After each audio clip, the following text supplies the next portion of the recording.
Hello नमस्कार दोस्तों, जय हिंद जय भारत। मेरा क्लासेस में आप सभी का एक बार फिर से स्वागत है। और दोस्तों, ऑफिशियल नोटिफिकेशन पर चलने से पहले ये नोटिफिकेशन हम देख लेते हैं, क्योंकि इसमें डेट एक्सटेंड हुई है। और यहाँ पे हम देख रहे हैं, और क्रोड़ीमल कॉलेज, दिल्ली विश्वविद्यालय दिल्ली 110007 और क्रोड़ीमल कॉलेज से नोटिफिकेशन जारी हुआ है। और इसके बाद यहाँ पे हम देख रहे हैं कि reference to advertise number KMC/TS apart 2022 dated 16/4/2022 for appointment to the post of assistant professor in various department। तो जहाँ पर जो लास्ट डेट थी दोस्तों, the last date of receiving online application for the above has been extended up to 16 May 2022। तो इसकी जो date है वो बढ़ चुकी है, और 6 मई 2022 इसकी लास्ट डेट थी, लेकिन ये डेट बढ़ने की वजह से ये अब 16 मई 2022 हो चुकी है। और अभी तक आपने इसके लिए आवेदन नहीं किया है तो अब बिल्कुल आप इसका आवेदन कर सकते हैं। तो इसके लिए अब हम चलते हैं आगे ऑफिशियल नोटिफिकेशन पर। तो दोस्तों, बने रहिए मेरा क्लासेस पर। तो अभी हम ऑफिशियल नोटिफिकेशन पर आ चुके हैं, और आप देख रहे हैं क्रोड़ीमल कॉलेज और यूनिवर्सिटी ऑफ दिल्ली।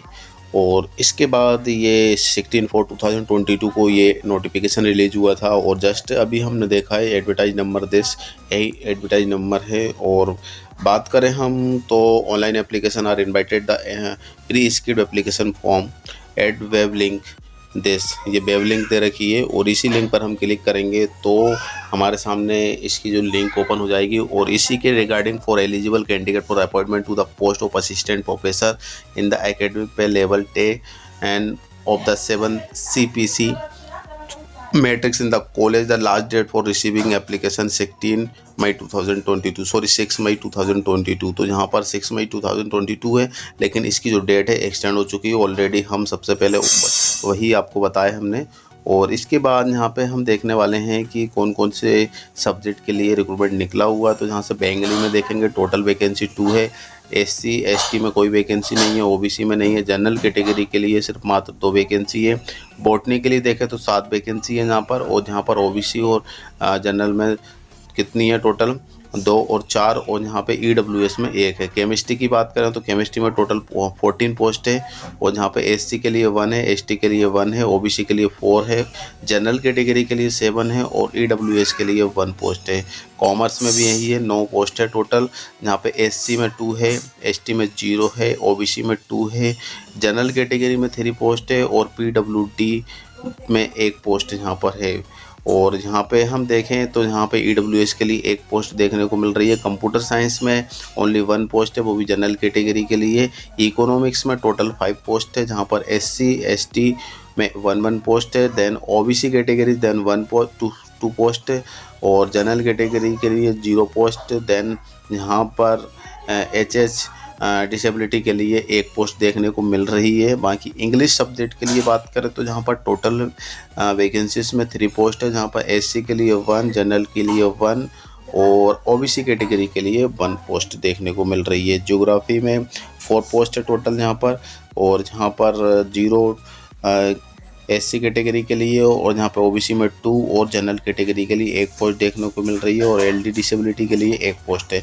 हिंदी के लिए 7 पोस्ट है, हिस्ट्री के लिए 4 पोस्ट है, मैथमेटिक्स के लिए 11 पोस्ट है, फिलोसफी के लिए आप देख रहे हैं 1 पोस्ट है, फिजिक्स के लिए 17 पोस्ट है, पॉलिटिकल साइंस में 7 पोस्ट है, संस्कृत के लिए आप 4 पोस्ट है, स्टैटिस्टिक्स के लिए आप देख सकते हैं दोस्तों 5 पोस्ट है, उर्दू के लिए 2, और जूलॉजी के लिए यहाँ पर 7 पोस्ट देखने को मिल रही है। और इसका नोटिफिकेशन वीडियो को डिस्क्रिप्शन में इसकी लिंक मिल जाएगी, आप अपने हिसाब से इसको देख सकते हैं। और बात करें तो यहाँ पे हम फीस की, तो यहाँ पे जनरल अनरिजर्व SC ST जहाँ पे इनका शेड्यूल दे रखा है कि कौन ST बोला तो शेड्यूल ट्रिबल होती है, OBC बोला तो अदर बैकवर्ड कास्ट, ठीक है, ये तो हम जानते ही हैं। बाकी यदि हम ये लास्ट डेट्स हो रही है यहाँ पर, लेकिन ये 16 में ही हो चुकी है दोस्तों, नो प्रॉब्लम, इससे कोई दिक्कत नहीं है हमें। और इसके बाद नीचे स्क्रॉल करेंगे तो हम यहाँ देखने वाले हैं कि मास्टर डिग्री। अब यहाँ पे एसेंशियल क्वालिफिकेशन की बात करें for the post of assistant professor, तो एलिजिबिलिटी A और B 2 हिस्से में बांटा गया है इसको। तो A में देखने वाले हैं तो master degree with 55 marks, of an equivalent grade in point scale wherever the guide system is followed in the concerned relevant allied subject from an Indian university or an equivalent degree from an accredited foreign university. Then second number में देखो beside fulfilling the above qualification the candidate must have cleared the national eligibility test NET conducted by the UGC or the CSIR. Expansion from NET shall be granted accordance with clauses second and third of general note in the last section of the documents. तो जहाँ पे हम देखने को मिल रही है तो दोस्तों यहाँ पर इस तरीके से देखा जाए तो 55 आपका पोस्ट डिग्री मतलब मास्टर डिग्री भी मांगा गया है। नेट क्लियर होना चाहिए। फिर इसके बाद नेट में जैसे यूजीसी कराती है, सीआईएसआई कराती है कंडक्ट, तो यहाँ पर क्लियर होना चाहिए। जहाँ पर पीएचडी तो नहीं मांगी गई है इसमें।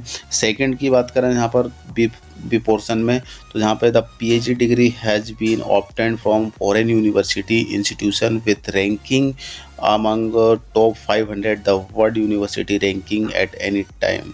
Why any one of following synonyms and then ये तो यहाँ ठीक है, कोई दिक्कत नहीं। तो यहाँ पे पीजी डिग्री और जहाँ पर बोला गया है कि यूनिवर्सिटी, जहाँ पर फॉरेन यूनिवर्सिटी इंस्टीट्यूशन फिर the ranking of 500 in the world university ranking, तो 500 यूनिवर्सिटी के अंदर उस यूनिवर्सिटी की रैंक आना चाहिए जिससे हमने पीएचडी की हो।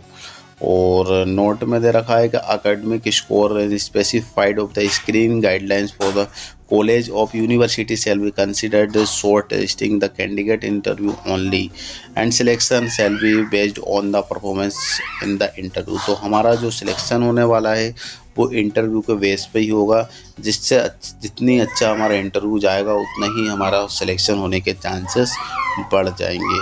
और इसके बाद नीचे स्क्रॉल करेंगे तो जनरल नोटिस दे रखा है, तो यहाँ पे हमको the direct recruitment to the post of assistant professor in college shall be on basic of merit through all India advertisement and selection by the duly constitution selection committee.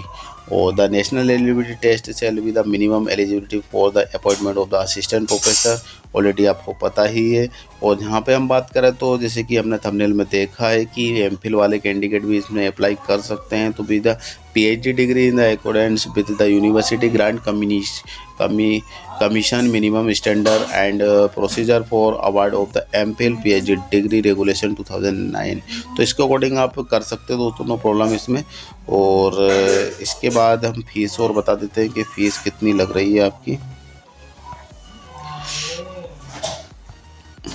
और यहाँ ये देखिए आप यहाँ पर तो एप्लीकेशन फ़ीस, यहाँ पर application fees and application form are be submitted per details given below. तो fees for assistant professor RS 500 for general OBC EWS category, तो जनरल OBC और EWS कैटेगरी के लिए 500 रुपीज़ चार्जेस लगेंगे। बाकी no application fees will be the charge from applicant from SC ST and PWD and disability category and women applicant. तो यहाँ पर women applicant के लिए और SC ST PWD कैटेगरी के लिए कोई भी फीस नहीं देना है। फीस देना है ओनली जनरल OBC और EWS कैटेगरी के लिए। देन यहाँ पे यदि जनरल कैटेगरी OBC EWS के लिए यदि कोई गर्ल्स है तो भी उनको कोई पेमेंट नहीं करना है। तो ये सिंपल सा दे रखा है और आप ऑनलाइन मोड से इसका आवेदन कर सकते हैं, अपॉइंटमेंट ले सकते हैं। 16 मई 2022 इसकी लास्ट डेट है। कोई भी डाउट आने पर हमें यूट्यूब कमेंट बॉक्स में कमेंट कर सकते हैं। और बिल्कुल आप इसके लिए एलिजिबल है तो बिल्कुल आप कीजिए। Good luck. फिर से मिलेंगे एक नई अपडेट के साथ दोस्तों। जब तक के लिए जय हिंद, जय भारत।